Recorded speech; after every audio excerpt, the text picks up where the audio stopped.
La partie théorique, j'ai expliqué كيفاش نحسبوا l'incertitude absolue et relative.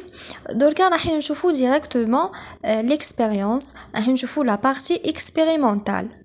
هدف التجربة هذه رايحين نشوفوا دقة l'éprouvette.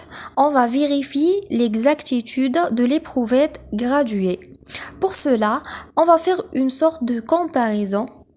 يعني احنا كيفاش راح نعرفوا انه هاد لي بروفيت راهي دقيقه ولا لا، رايحين نكومباري بها بان اوتر ماتيريال، حاجه بين هاد لو ماتيريال، هاد الانسترومون رايح يكون دقيق عليها، وهاد لو ماتيريال هو لا بوريت. اذا اول حاجه on va remplir jusqu'au trait indiquant 25 millilitres. يعني أول حاجة رايحين نعمرو لي بروفيت نتاعنا حتى 25. من بعد رايحين نفيرسيو لو كونتوني dans une burette. يعني رايحين نعبيو 25 مليلتر من لو ديستيلي à l'aide d'une éprouvette. نفس لو كونتوني اللي عبيناه à l'aide d'une éprouvette رايحين نفيرسيوه في لا بوريت. من بعد واش رايحين نديرو؟ رايحين نوطيو لو فوليوم انديكي باغ لا بوريت. رايحين نوطيو لو فوليوم، لا نقراو لو فوليوم في لا بوريت ونديرو اون كومباريزون. اسكو فريمون رايحين نلقاو 25 ولا اكثر من 25 ولا اقل من 25؟ احنا باش نتاكدو على خاطر ما على بالنا بلي رايحه تكون اخطاء ناتجه عن التجربه، رايحين نعاودو l'expérience 5 fois ونوطيو V1 V2 V3 V4 حتى V5. اول روحو نشوفو درك على partie résultat et calcul. اول question يقول لنا calculer l'incertitude dans le volume, commenter les résultats. Deuxièmement, connaissant l'incertitude commise sur la masse، مدلنا دلتا M هي 0.02 غرام.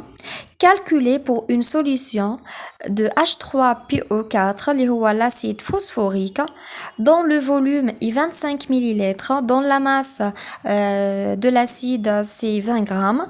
يقول لنا calculer l'incertitude absolue et relative commise dans le calcul de la concentration massique. B. L'incertitude absolue et relative commise dans le calcul de la normalité. في لي فيديو اللي فاتوا ولا في لا فيديو اللي فاتت شفنا ولا راني قلت لكم باللي l'incertitude كي قلنا نحسبوها عندنا دو كا، يا اما في لي ميزور ديريكت كيما لا بروميير كيسيون عندنا ان فوليوم نقيسوه، يعني رايحين نحسبوا l'incertitude نتاعو، ولا l'incertitude sur les mesures indirectes. indirect قلت لكم هما المقادير اللي نحسبوهم مش نقيسوها على par exemple d'une burette ولا éprouvette ولا ميزان ولا مسطرة. نو ما رايحينش نقيسوها بأداة، رايحين نحسبوها كيما هنا la concentration massique، كيما لا نورماليتي، كيما لا كونسنتراسيون مولير. في لو كا هذا رايحين نشوفو كيفاش نخدمو. اذا pour la première question كيقول لنا calculer l'incertitude dans le volume. درك عندكم par exemple لو كان نصور لكم شي حال وعبيتي une seule valeur، يعني عندكم دلتا في تساوي في تيوريك ناقص في mesuré. في تيوريك نقدر نقولوا هي 25، هي دو لي بروفيت. في mesuré هو لو فوليوم نوتي à partir de la burette، هذاك هو لو mesuré. بصح حنايا قلت لكم عندنا دو كا كي نحسبوا l'incertitude absolue، راني هضرت لكم في لا فيديو اللي فاتت. قلنا كي تكون عندكم une expérience ويكونوا عندكم plusieurs valeurs mesurées، واش راح نتولي لكم دلتا في de la manipulation. لهنا تاني سي دلتا في de la manipulation، يعني هو الارتياب المطلق الناتج عن أخطاء التجربة. تولي لكم هي بالقيمة المطلقة هي في مويان ناقص في ماكس زايد في مويان ناقص في مينيموم الكل على 2. إذن أول حاجة راح نحسبو في مويان هو لا سوم دي في سور ان. من بعد نديرو لابليكاسيون نوميريك. اون فوا نلقاو في مويان نروحو نشوفو في لي فالور نديرو ان تابلو تخرجوا الأكبر قيمة لو فوليوم اللي هي في ماكس وأصغر قيمة لو فوليوم هي في مينيموم. في مويان رانا حسبناه نقدروا نحسبوا دلتا في دو لا مانيبيولاسيون. يعني الكتابة تولي في تساوي في مويان زايد ناقص دلتا في. يعني قيمة الفي الحقيقية هي في مويان زايد ناقص دلتا في. بصح ما ننساوش انه دلتا في هي قيمتين. عندنا دلتا في دو لا مانيبيولاسيون زائد دلتا في دو لانسترومون. راني قلت لكم في الفيديو اللي فاتت باللي لانسترومون في حد ذاته عنده ايغور. اذا ما تنساوش دلتا في هو دلتا في دو لا مانيبيولاسيون اللي حنا نحسبوه زائد دلتا في دو لانسترومون اللي نلقاوه مكتوب في الانسترومون. كي يقول لكم احسبوا الارتياب النسبي قلنا سي سامبل هو لو رابور entre l'incertitude absolue et la valeur mesurée. لهنا la valeur mesurée هي في moyen. من بعد ديروا l'application numérique. نروحوا la deuxième question qui قال لكم calculer l'incertitude absolue et relative sur le calcul de la concentration massique. ديما كي تجيكم question كيما هذه هي عندكم 3 cas يا اما concentration massique يا اما la concentration molaire يا اما la normalité. ديما اول حاجه واش نروحوا نديروا نروحوا نكتبوا لا فورمول نكتبوا العلاقه.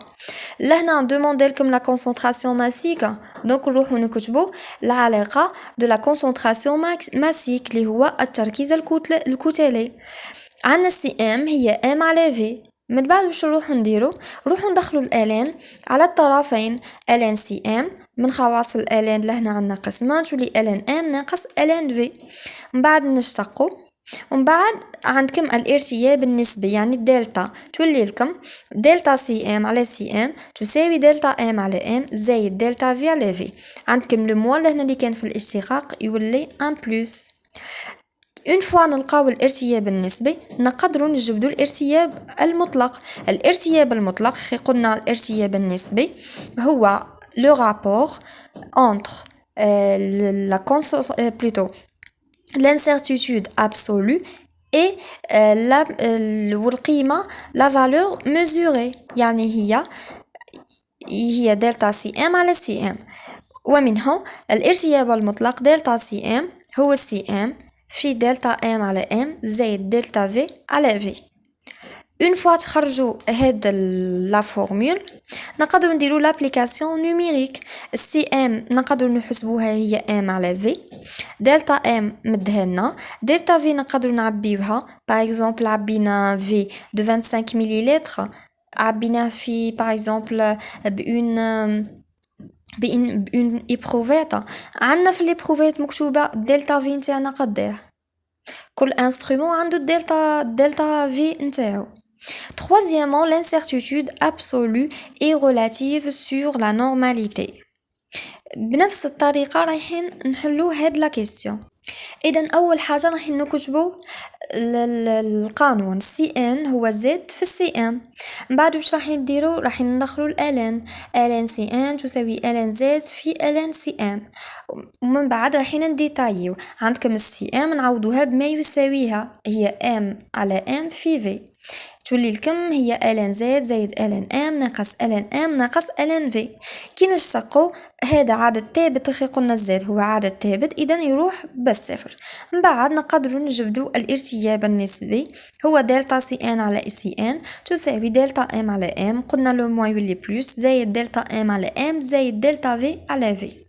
اون فوا نلقاو الارتياب النسبي نقدر نخرجوا الارتياب المطلق اللي هو دلتا سي ان تساوي سي ان في المجموع هذا كامل.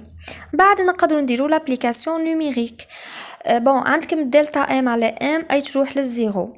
عندكم لا ماس مولير دو لاسيد فوسفوريك هي جو بونس 98 98 وعندكم دلتا ام هي 0.00014 يعني راح تجيكم نسبة صغيرة خلاص نقدروا نهملوها هي صفر. ومن بعد وش عنا سي ان نقدروا نحسبوها. سي ان هي زد في السي ام، حيث انه الزد قلنا مادام هذا اسيد هو لاسيد فوسفوريك ان اسيد، روحوا نكتبوا معادلة تفكك لاسيد H3PO4 يمدلنا 3H بلس زائد PO4 موان 3 ومنه الزيت هو 3. والسي ام تاني نقدروا نحسبوها مادام عندنا الام وعندكم لا ماس مولير وعندكم لو فوليوم